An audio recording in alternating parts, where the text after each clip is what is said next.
पुण्य का फल। एक सेठ बस से उतरे। उनके पास कुछ सामान था। आसपास नजर दौड़ाई तो उन्हें एक मजदूर दिखाई दिया। सेठ ने आवाज देकर उसे बुलाकर कहा, अमुक स्थान तक इस सामान को ले जाने के कितने पैसे लोगे? आपकी मर्जी, जो देना हो दे देना, लेकिन मेरी शर्त है कि जब मैं सामान लेकर चलूं तो रास्ते में या तो मेरी सुनना या आप सुनाना। सेठ ने डांटकर उसे भगा दिया और किसी अन्य मजदूर को देखने लगे।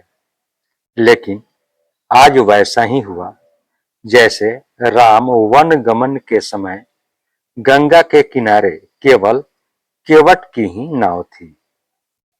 मजबूरी में सेठ ने उसी मजदूर को बुलाया।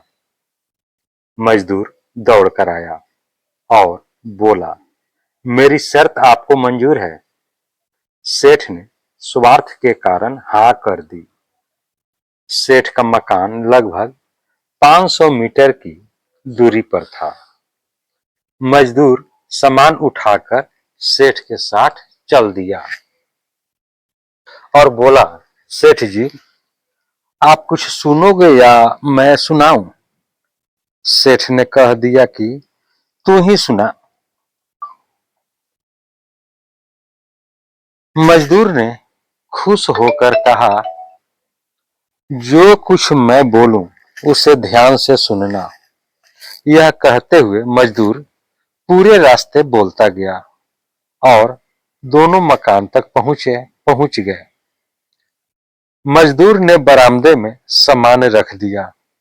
सेठ ने जो पैसे दिए ले लिए और सेठ से बोला, सेठ जी, मेरी बात आपने ध्यान से सुनी या नहीं? सेठ ने कहा, मैंने तेरी बात नहीं सुनी, मुझे तो अपना काम निकालना था। मजदूर बोला, सेठ जी, आपने जीवन की बहुत बड़ी गलती कर दी। कल ठीक 7 बजे आपकी मौत होने वाली है। सेठ को गुस्सा आया और बोले, तेरी बकवास बहुत सुन ली, जा रहा है या तेरी पिटाई करूं? मजदूर बोला, मारो या छोड़ दो, कल शाम को आपकी मौत होनी है। अब भी मेरी बात ध्यान से सुन लो। अब सेठ थोड़ा गंभीर हुआ और बोला, सभी को मरना है।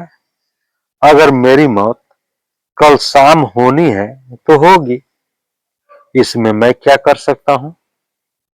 मजदूर बोला, तभी तो कह रहा हूं कि अब भी मेरी बात ध्यान से सुन लो। सेठ बोला, सुना, ध्यान देकर सुनूंगा। मरने के बाद आप ऊपर जाओगे तो आपसे यह पूछा जाएगा कि हे मनुष्य, पहले पाप का फल भोगेगा या पुण्य का? क्योंकि मनुष्य अपने जीवन में पाप पुण्य दोनों ही करता है। तो आप कह देना कि पाप का फल भुगतने को तैयार हूं, लेकिन पुण्य का फल आंखों से देखना चाहता हूं। इतना कहकर मजदूर चला गया।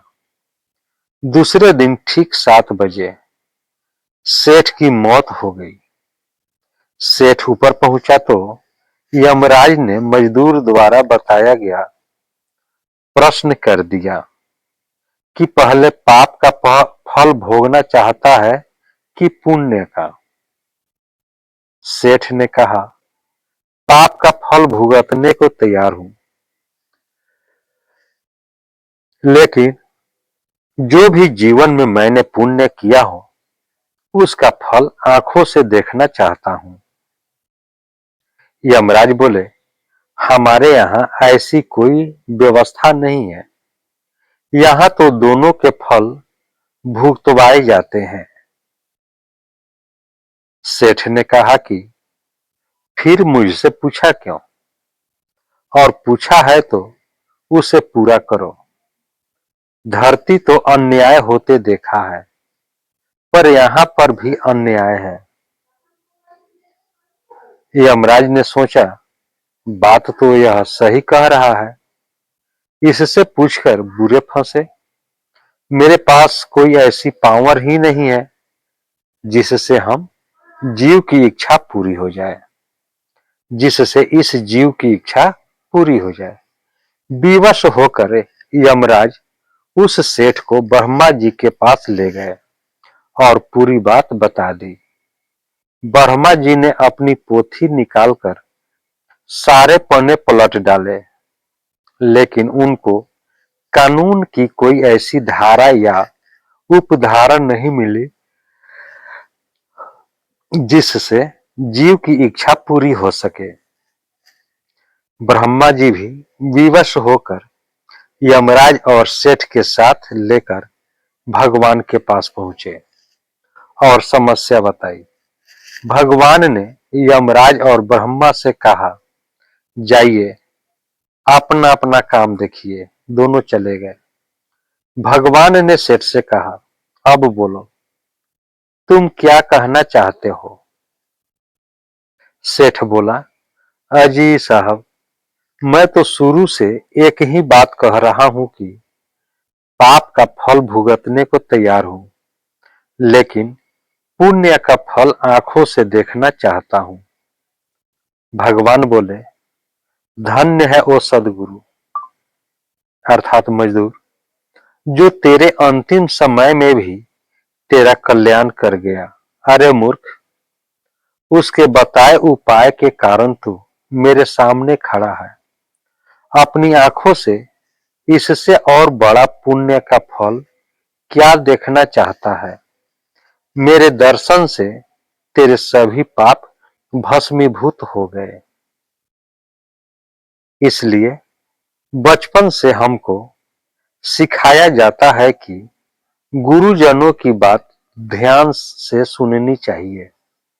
पता नहीं कौन सी बात जीवन में कब काम आ जाए।